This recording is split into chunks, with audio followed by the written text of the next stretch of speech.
Alright, today we're doing an easy one. We're replacing the latch assembly, including the plastic around it.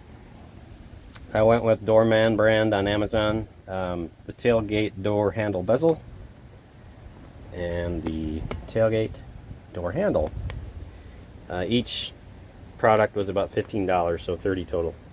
First we'll remove these three T40 Torx bolts. Alright, next we'll pop this plastic bezel off.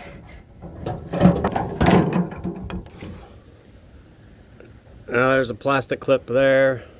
We'll just bend that plastic piece down and then the rod should come out of the circle hole. Same thing over here. Pop that little plastic piece up, spin it around, and the rod in the middle should come right out. There you can see that one detached. This one you can see I popped the plastic, see how it went up, and now I'll just jiggle it and it'll come right off. Okay, piece came out, compare the new one, and they look identical. Here's what it looks like empty. Insert the new one in, get the rod in first, and you see I've left the clip up. I'm gonna snap it in now. There you can see it's snapped in. Now I'll do the other side. Push that way to the left so you can reach. There you can see the rod is in, and I have the clip down. Time to snap it in. Now you can see they're both snapped in. Time to put the plastic bezel back around it.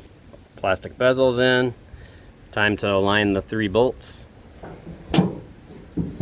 3 bolts are lightly in there. Time to snug them up. So when I went to snug it up, I noticed this wasn't completely parallel. It was kind of like twisted to the sides. So I loosened them and now I got it parallel. Now I'm gonna tighten them. All right, new part is in, looks great. Opens and shuts.